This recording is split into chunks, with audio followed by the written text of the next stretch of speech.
Alright, today we start the tear down and rebuild of the Holley 2300 series for the International 1890.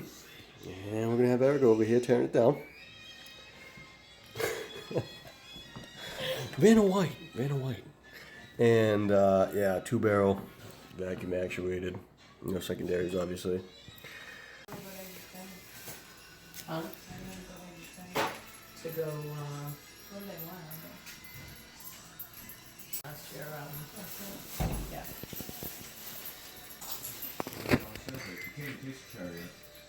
Well, I went to the camp, see if they didn't like it. Oh, that was broken.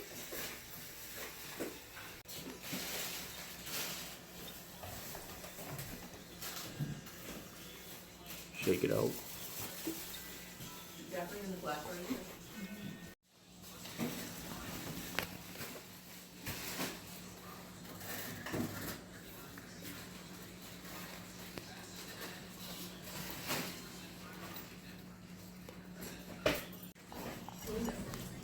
Oh, my raspberries? You don't eat them before you get 3 years old. Clearly you don't want to eat them. I don't know why you're upset if you don't eat them. You don't eat them though, so why are you upset about it? Chicken. Breast. Yeah. How old is it, you know? Sure. If that was that old, Oh, stop.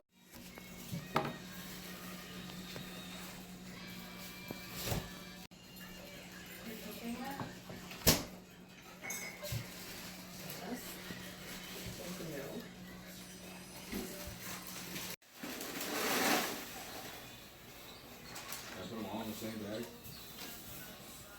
Yeah, but make sure they're all wrapped really tight.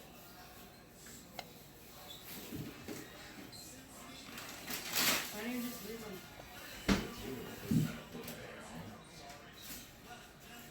They sit out for a while.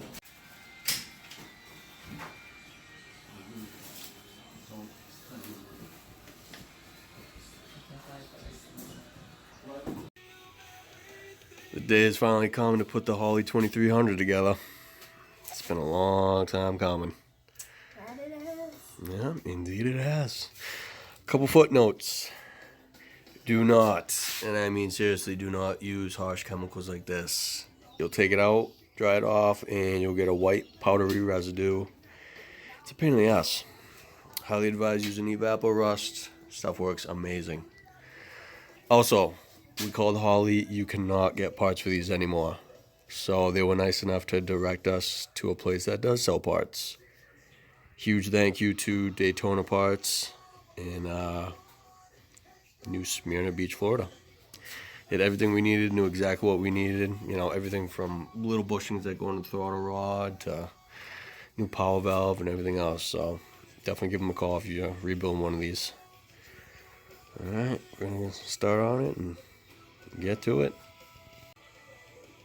Also, we highly advise, this is the Erica find, to invest in one of these books. I think it's massive. How much you pay for that off of eBay? $70. $70, but God, it has everything you need for your Loadstar and in depth. Alright?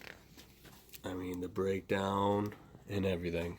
So, highly advised to get it. Alright, so first things first, grab your fuel bowl assembly. Okay, put your spring in.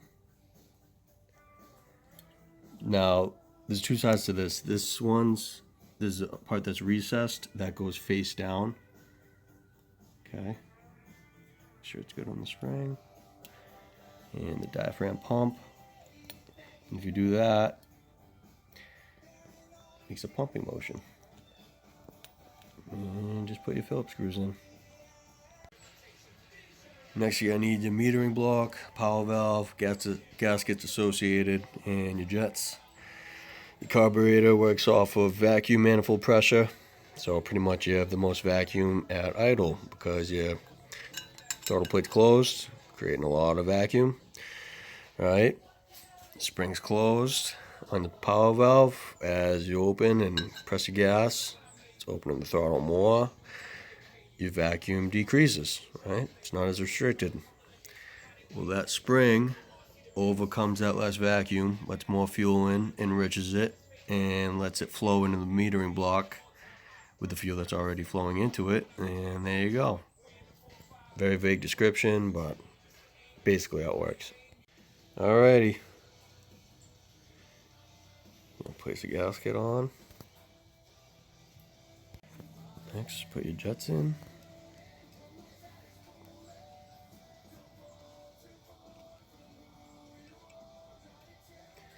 Just snug them down with a flathead screwdriver when you're done. Don't go too crazy, they're only brass. Next, install the power valve. The little gasket supplied.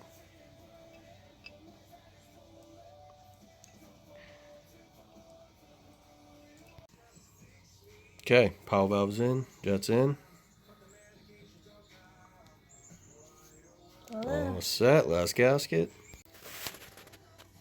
Alright, so you need to take these bullet gaskets out and replace them with the ones in the kit, because it would really suck if you bolt this thing together and fuel's coming out of there, so don't forget to do that like we did. But It's not coming out anything. grab the main body assembly, metering block, and fuel bowl assembly. Apply the necessary gaskets. Alright. Okay. Yep. Like so. Make sure you get the ones with the gaskets in the right spots. And button them up. Alright, grab your throttle body assembly. Make sure you have your idle adjusting screw ports on the front. Makes it easier to figure it out. You gotta take your throttle shaft. Alright. Make sure the threads are facing out that way when you do it. Also, you have all these poly bushings on here. Okay? Make sure you have those intact. You have a metal one in the middle that rides in there. There you go. Alright. This is so it's not brass on metal, and so it's not going like this inside the assembly. Once you get the shaft in, what you need to do is make sure this triangle with this tab is facing you, which is on the idle adjusting screw side, right? Also, there's a little 112 marking. I don't know if it means anything, but this is the way we took it out. See which way the triangle is pointing? You want those facing you, the 112. Okay? And also, kind of self-explanatory when you're putting these throttle blades in. Okay? Slide in, turn it, put your 4 screws in. Alright, now that your throttle shaft's in, butterfly plates are working. Okay, it's not bonding or nothing. You're putting your idle screws in. What we had on ours, it's going to vary differently for everybody, but I don't know, maybe this will give a good ballpark for you guys to make yours run. Seat this one all the way down, screw it out 1 turn. This one, screw it all the way down till it bottoms out the spring. Screw out 1 5/8 turns. Okay. Okay. Seat it. Yep. That's all the way down. Mhm. Back it out 1 turn.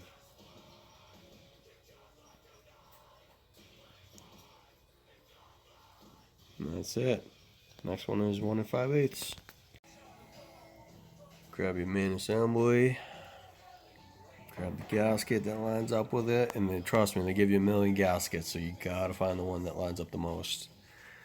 There's all these random holes in it and stuff. So you gotta find the one that matches up, and have the shaft side with the threads on this, and you're gonna plop it right on top, and put in the corresponding bolts. So the throttle shaft doesn't go in and out on you. They put a little groove in there. See if I can get it.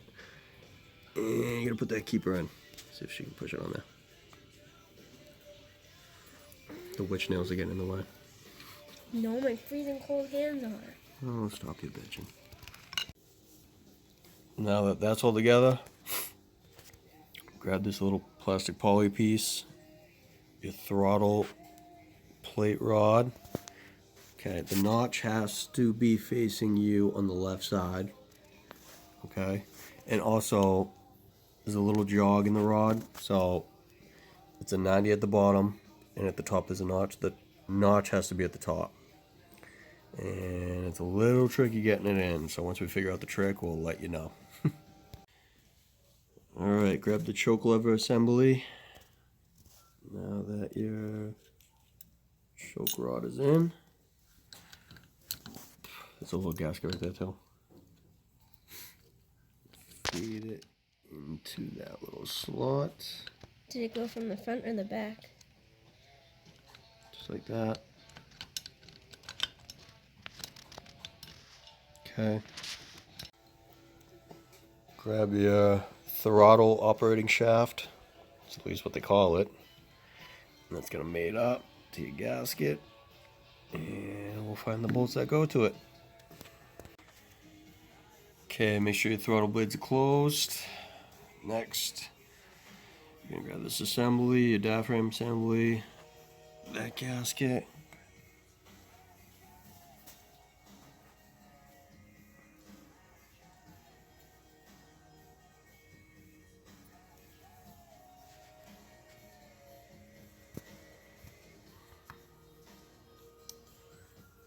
It's over here. It's a little gasket.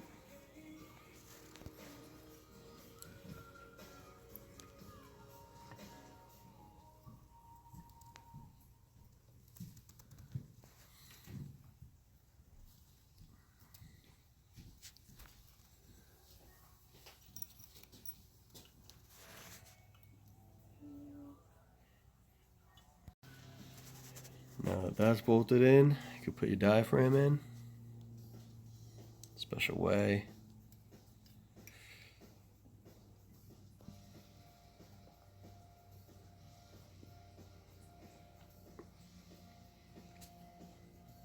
That's notch for those two holes, and then your cover actually, yep. Special way to go on. And bolt that on. Before you put your diaphragm in, make sure your spring holder is on the shaft and you have a lock washer underneath that nut.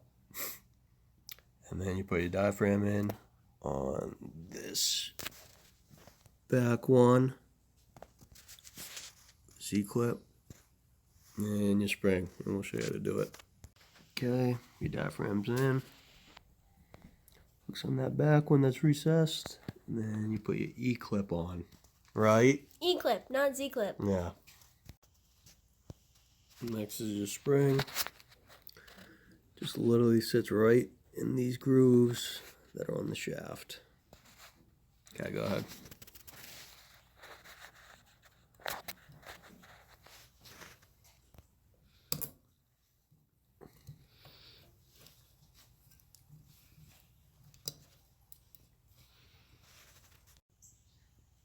You should be able to hear vacuum once this is hooked up, and sounds pretty good. Now, you take your gasket, cover, and button it up.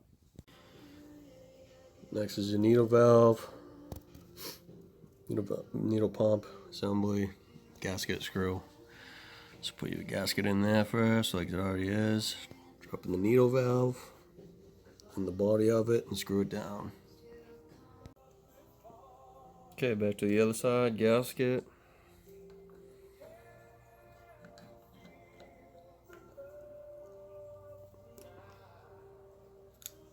Bracket. Now the gasket.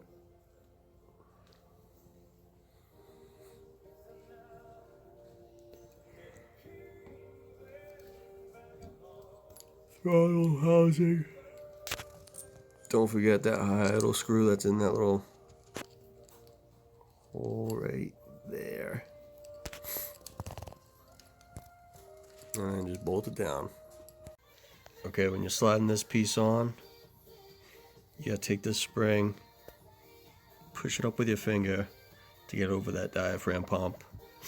Just slide it on this notch, put your E-clip on to retain it. That's it. And then now, see the motion.